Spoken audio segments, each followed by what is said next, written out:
غوث اعظم کا 11 روزہ خاص وظیفہ، مرادیں پوری ہونے کا آزمودہ عمل۔ کتنے عرصے سے ایک ہی دعا مانگ رہے ہیں آپ؟ مہینے، سال، یا شاید اتنا عرصہ ہو گیا کہ گنتی بھی بھول گئی۔ کتنی بار سجدے میں گئے، کتنی بار آنکھیں بند کی، کتنی بار دل سے پکارا، اور پھر اٹھے تو وہی خالی پن، وہی خاموشی، وہی انتظار۔ کبھی سوچا ہے کہ کیا آپ کی دعا اوپر پہنچ رہی ہے؟ کیا اللہ سن رہا ہے؟ یا کہیں کچھ ایسا ہے جو راستے میں رک جاتا ہے، جو آپ کو نہیں معلوم، جو کسی نے بتایا نہیں؟ اور سب سے بڑا سوال جو آپ نے کبھی زور سے نہیں کہا مگر دل میں 1000 بار آیا، کیا میں اس قابل بھی ہوں کہ میری مراد پوری ہو؟ یہاں رکے۔ یہ سوال ہی آج کی اس بات کا دروازہ ہے، کیونکہ آج جو بات ہونے جا رہی ہے وہ عام وظیفوں والی بات نہیں۔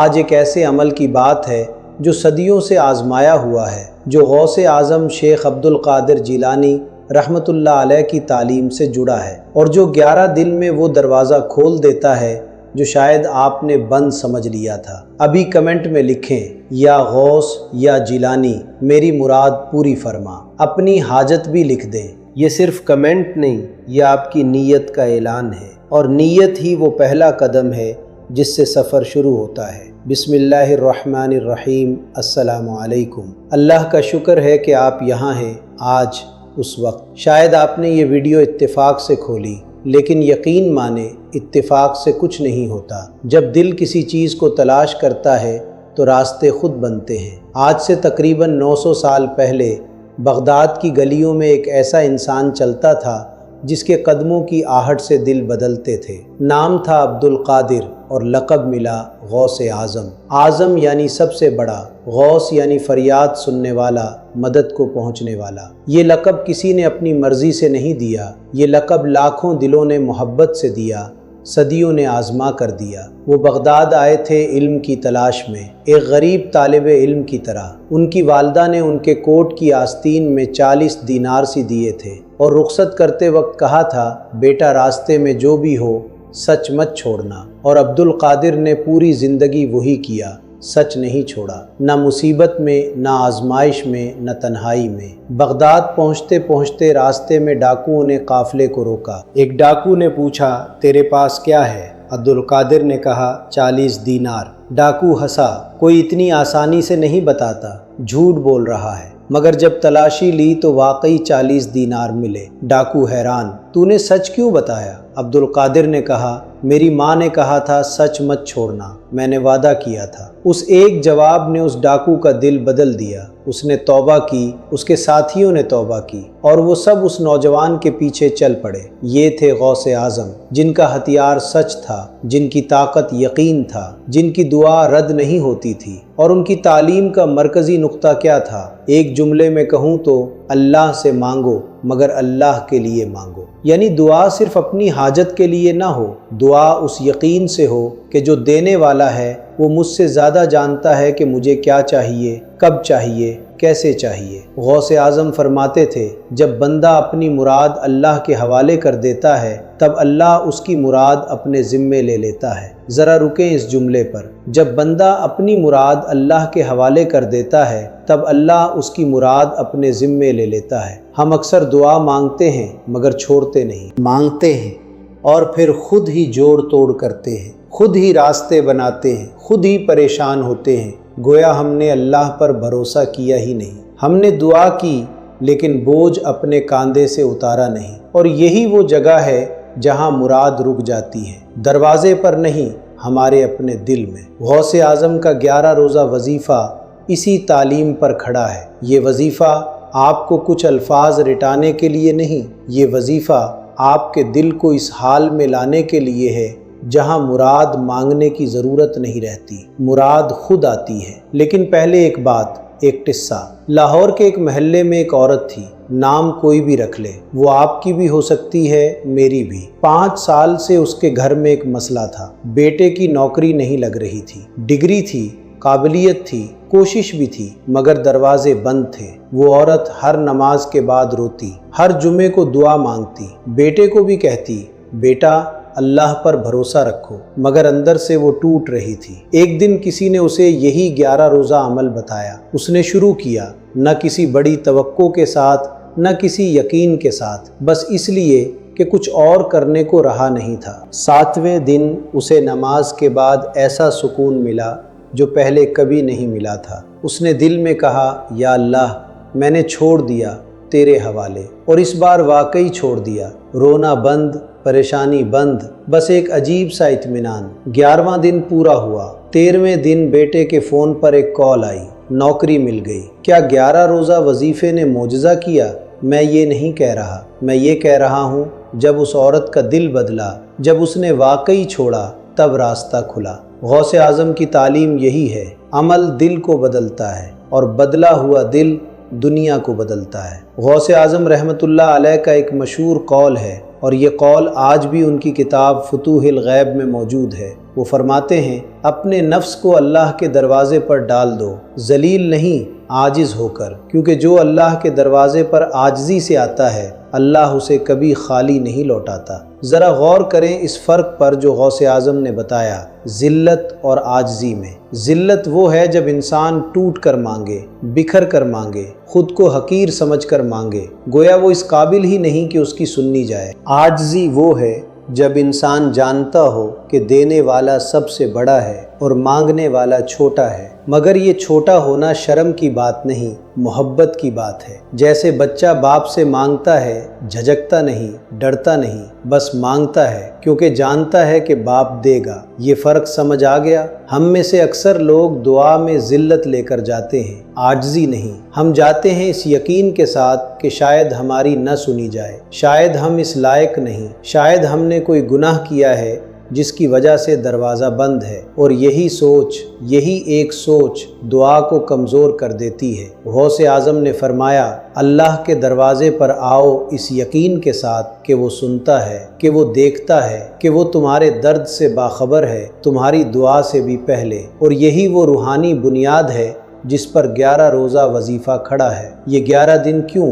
11 کا عدد غوث اعظم سے خاص نسبت رکھتا ہے۔ ان کا عرس 11ویں تاریخ کو منایا جاتا ہے، ربیع الثانی کی 11ویں، جسے پوری دنیا میں 11ویں شریف کہا جاتا ہے۔ یہ محض اتفاق نہیں، یہ ایک روحانی تسلسل ہے۔ 11 دن کا یہ عمل اس نسبت کو زندہ رکھتا ہے۔ اس عمل میں ہر دن ایک قدم ہے، دل کو صاف کرنے کا، یقین کو مضبوط کرنے کا، اللہ سے تعلق جوڑنے کا۔ سوچیں ایسے جیسے کوئی کنواں ہو جو مٹی سے بھرا ہو، پانی نیچے موجود ہے، ہمیشہ سے تھا، مگر مٹی کی تہیں اوپر جمی ہے۔ ہر دن کا عمل ایک تہ صاف کرتا ہے، 11ویں دن پانی اوپر آتا ہے۔ یہ وظیفہ آپ کے اندر کا وہ پانی اوپر لانے کے لیے ہے جو پہلے سے موجود ہے۔ اللہ کی رحمت، اللہ کی قبولیت، اللہ کا جواب سب پہلے سے طے ہے، بس راستہ صاف کرنا ہے۔ اور وہ راستہ صاف ہوتا ہے 3 چیزوں سے جو اس وظیفے کی روح ہے۔ پہلی چیز توبہ، ہر دن کی شروعات اس احساس سے کہ میں نے غلطیاں کی ہیں، میں کامل نہیں، مگر اللہ کامل ہے اور وہ معاف کرنے والا ہے۔ دوسری چیز درود، نبی کریم صلی اللہ علیہ وسلم پر درود جو ہر دعا کا دروازہ کھولتا ہے۔ غوث اعظم کہتے تھے کہ درود کے بغیر دعا ادھوری ہے، جیسے بند لفافے میں خط جو پہنچ نہیں سکتا۔ تیسری چیز یقین، یہ سب سے مشکل ہے اور سب سے ضروری۔ وظیفہ پڑھیں مگر دل میں یہ یقین ہو کہ اللہ سن رہا ہے ابھی اس وقت۔ یہ 3 چیزیں توبہ، درود، یقین، یہی اس 11 روزہ عمل کی روح ہے، باقی سب اس کے گرد بنا ہوا ڈھانچہ ہے۔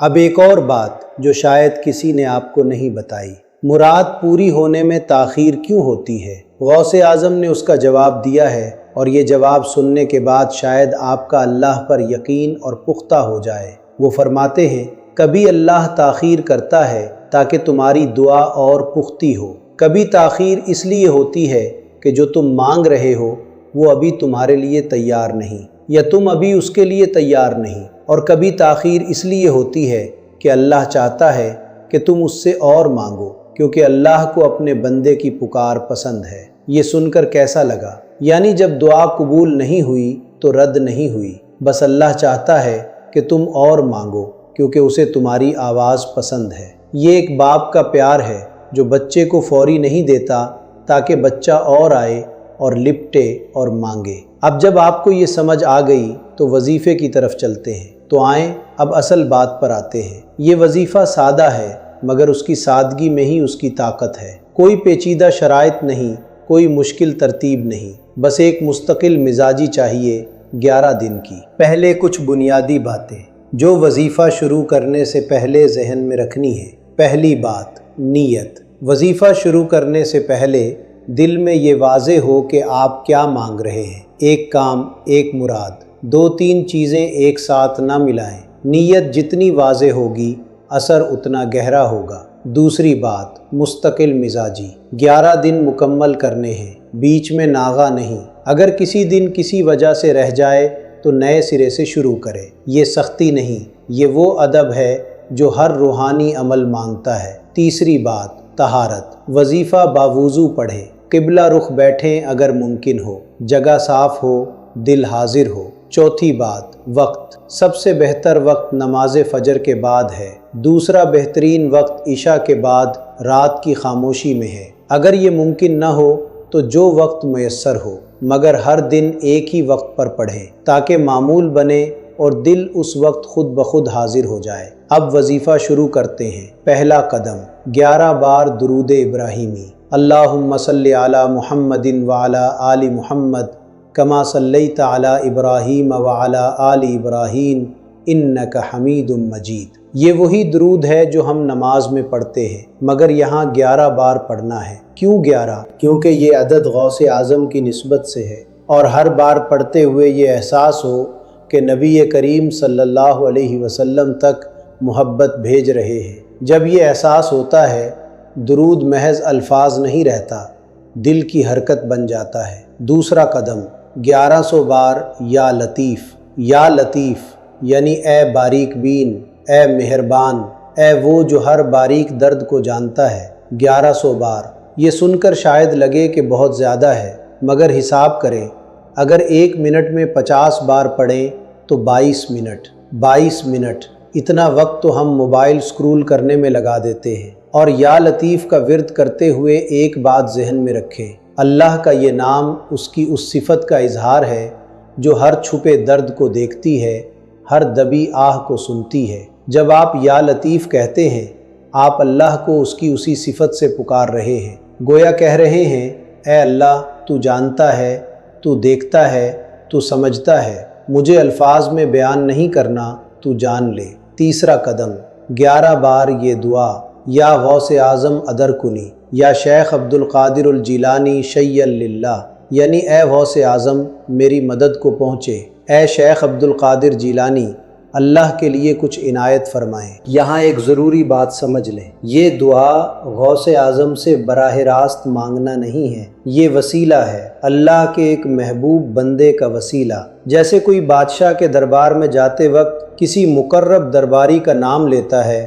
کہ مجھے اس کی سفارش حاصل ہے، ویسے ہی یہ دعا غوث اعظم کی روحانی نسبت کو وسیلہ بناتی ہے۔ اللہ ہی دیتا ہے، غوث اعظم وہ در ہیں جس سے مانگنے کا ادب ملتا ہے۔ چوتھا قدم، اپنی مراد بیان کریں۔ 3 سے 5 منٹ صرف اپنی زبان میں، اپنے الفاظ میں اپنی مراد اللہ کے سامنے رکھیں۔ کوئی رٹا ہوا جملہ نہیں، دل کی بات، جیسے کسی قریبی دوست سے بات کریں۔ روئیں اگر آنسو آئیں، بولیں اگر الفاظ آئیں، خاموش رہیں اگر بس احساس ہو۔ اللہ زبان نہیں، دل سنتا ہے۔ پانچواں قدم، 11 بار درود ابراہیمی دوبارہ، جیسے شروع کیا ویسے ختم کرے، درود سے کھلا، درود سے بند۔ یہ ادب ہے، اور ادب ہی وہ چیز ہے جو دعا کو اڑان دیتا ہے۔ چھٹا قدم، آخر میں ایک بار فاتحہ، سورہ فاتحہ پڑھے اور اس کا ثواب غوث اعظم کی روح کو بھیجے، پھر دعا کریں کہ ان کی برکت سے میری مراد پوری ہو۔ یہ 6 قدم، یہی ہر روز کا عمل ہے۔ 11 دن، ہر دن یہی ترتیب۔ اب کچھ ضروری احتیاطیں جو اس عمل کو درست رکھتی ہے۔ پہلی احتیاط، صبر۔ وظیفہ کرتے ہوئے جلدی کا احساس نہ ہو، یہ کوئی فوری نتیجہ دینے والا فارمولہ نہیں، یہ دل کو بدلنے کا عمل ہے۔ نتیجہ کب آئے گا، کیسے آئے گا، یہ اللہ کا کام ہے، آپ کا کام ہے مستقل رہنا۔ دوسری احتیاط، گناہوں سے پرہیز۔ ان 11 دنوں میں خاص طور پر بچے جھوٹ، غیبت کسی کا دل دکھانا۔ دعا اور گناہ ایک ساتھ نہیں چل سکتے، جیسے ایک ہاتھ سے پانی ڈالے اور دوسرے سے برتن میں سوراخ کرے۔ تیسری احتیاط، خفیہ رکھیں۔ یہ عمل کسی کو نہ بتائیں، نہ شیخی کے طور پر، نہ معلومات کے طور پر۔ روحانی عمل کی طاقت اس کی خاموشی میں ہوتی ہے، جیسے بیج زمین میں چھپ کر اگتا ہے، اعلان کر کے نہیں۔ چوتھی احتیاط، نیت صاف رکھے۔ یہ عمل کسی کو نقصان پہنچانے کے لیے نہ کرے، کسی کو پھنسانے کے لیے، کسی کا حق چھیننے کے لیے۔ جو اللہ کے نام سے مانگے وہ حلال اور جائز مراد ہو۔ پانچویں احتیاط، مایوس نہ ہو۔ اگر 11 دن میں ظاہری نتیجہ نہ آئے تو یہ نہ سوچیں کہ کام نہیں ہوا۔ کبھی اثر فوری ہوتا ہے، کبھی دیر سے، مگر کوشش کبھی ضائع نہیں ہوتی۔ اللہ کے ہاں ہر دعا محفوظ ہے۔ وہ یا تو مراد دیتا ہے، یا اس سے بہتر کچھ دیتا ہے، یا آخرت کے لیے جمع کر لیتا ہے۔ تینوں میں فائدہ آپ کا ہے۔ حصہ پنجم، 11 دنوں کا روحانی سفر۔ بہت سے لوگ وظیفہ شروع کرتے ہیں مگر چھوڑ دیتے ہیں۔ کیوں؟ اس لیے نہیں کہ مشکل ہے، اس لیے کہ انہیں معلوم نہیں ہوتا کہ اندر کیا ہو رہا ہے۔ وہ باہر نتیجہ ڈھونڈتے ہیں اور اندر کی تبدیلی دیکھ نہیں پاتے۔ آج میں آپ کو بتاتا ہوں ہر دن کیا ہوتا ہے، تاکہ جب یہ ہو تو آپ پہچانیں اور رکے نہیں۔ پہلا دن، شروعات کا دن۔ پہلے دن عجیب سا احساس ہوتا ہے، نیا کام شروع کرنے کی ہلکی سی خوشی، اور ساتھ میں ایک سوال، کیا واقعی کچھ ہوگا؟ یہ سوال آئے گا، اسے آنے دیں، اسے دبائیں نہیں، بس عمل کریں اور سوال کو ساتھ لے کر چلیں۔ پہلے دن کا کام صرف شروع کرنا ہے، اور شروع کرنا آدھی کامیابی ہے۔ دوسرا دن، مزاحمت کا دن۔ دوسرے دن اکثر ایسا ہوتا ہے کہ طبیعت بوجھل ہو، جی نہ چاہے، کوئی نہ کوئی مصروفیت آ جائے، گویا کوئی روک رہا ہو۔ یہ مزاحمت اچھی علامت ہے۔ جب کوئی اہم کام شروع ہوتا ہے تو رکاوٹیں بھی آتی ہیں۔ دوسرے دن بیٹھ جائے، چاہے 10 منٹ دیر سے، مگر بیٹھے۔ یہ دن سب سے اہم ہے، کیونکہ اگر آپ نے آج نہ چھوڑا تو آگے آسان ہو جائے گا۔ تیسرا دن، خاموشی کا دن۔ تیسرے دن وظیفہ پڑھتے ہوئے ایک عجیب خاموشی آتی ہے دل میں، نہ خوشی نہ غم، بس ایک سکون۔ یہ خاموشی ڈرانے والی نہیں، یہ صفائی کی علامت ہے۔ جیسے کمرے کی صفائی کریں تو پہلے گرد اڑتی ہے، پھر صاف ہوا آتی ہے، ویسے ہی تیسرے دن دل کی گرد بیٹھنے لگتی ہے۔ چوتھا دن، یادوں کا دن۔ چوتھے دن اکثر پرانی باتیں یاد آتی ہیں، پرانے دکھ، پرانی غلطیاں، وہ لوگ جنہوں نے تکلیف دی یا جنہیں آپ نے تکلیف دی۔ یہ اچانک کیوں؟ کیونکہ دل صاف ہو رہا ہوتا ہے، اور صفائی میں پرانا میل باہر آتا ہے۔ اگر رونا آئے، رو لے، اگر کسی سے معافی مانگنی ہو، مانگ لے۔ یہ دن دل کو ہلکا کرنے کا دن ہے۔ پانچواں دن، سوال کا دن۔ پانچویں دن ذہن میں سوال آتے ہیں، کیا میں ٹھیک کر رہا ہوں؟ کیا یہ درست عمل ہے؟ کیا مجھے کوئی عالم سے پوچھنا چاہیے؟ یہ سوالات اچھے ہیں اور ان کا جواب آسان ہے۔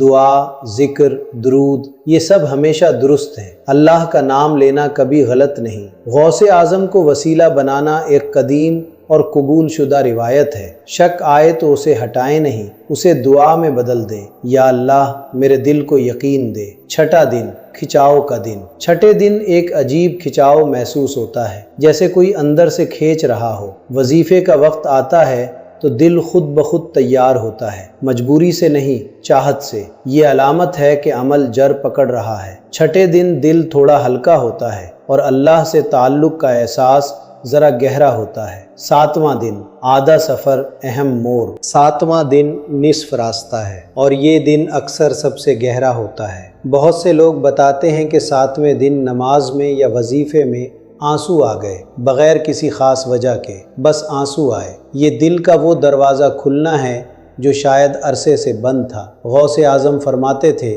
جب بندے کی آنکھ روتی ہے تو اللہ کی رحمت قریب ہوتی ہے۔ ساتویں دن رکے نہیں، یہ وہ موڑ ہے جہاں سے راستہ اترائی پر آتا ہے۔ آٹھواں دن، سکون کا دن۔ آٹھویں دن ایک نئی چیز آتی ہے، سکون۔ وہ بے چینی جو شروع میں تھی، وہ بوجھ جو کاندھوں پر تھا، وہ ہلکا لگنے لگتا ہے۔ مسئلہ ابھی حل نہیں ہوا، مگر مسئلے کا بوجھ کم ہو گیا۔ یہ کیسے ہوتا ہے؟ کیونکہ 8 دن کی دعا اور ذکر نے دل کو یہ یاد دلا دیا، تو اکیلا نہیں ہے، اللہ ہے۔ 9واں دن، وضاحت کا دن۔ 9ویں دن ذہن صاف ہوتا ہے۔ جو مسئلہ پہلے الجھا ہوا لگتا تھا، اس میں سے راستے دکھنے لگتے ہیں۔ کبھی کوئی خیال آتا ہے کسی سے ملو، کہیں جاؤ، یہ کام کرو۔ یہ خیال اچانک کہاں سے آیا؟ یہ وہ الہام ہے جو صاف دل پر اترتا ہے۔ غوث اعظم فرماتے تھے، صاف دل آئینے کی طرح ہوتا ہے، اس پر رحمت کا نور پڑتا ہے تو راستہ دکھتا ہے۔ 9ویں دن جو خیال آئے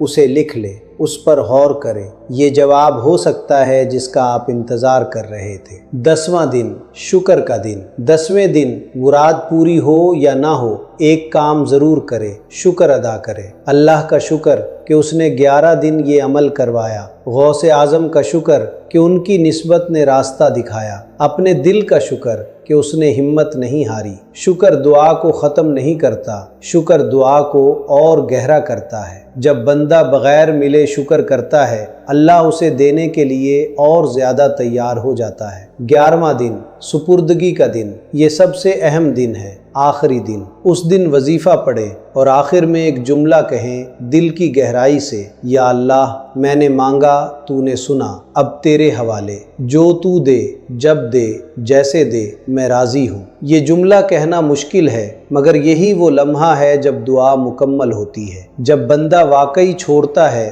تب اللہ اٹھاتا ہے۔ 11واں دن صرف وظیفے کا دن نہیں، یہ سپردگی کا دن ہے۔ یہ وہ دن ہے جب آپ کہتے ہیں میں نے اپنا حصہ ادا کر دیا، باقی تیرا کام ہے، اور اللہ کا کام کبھی ادھورا نہیں رہتا۔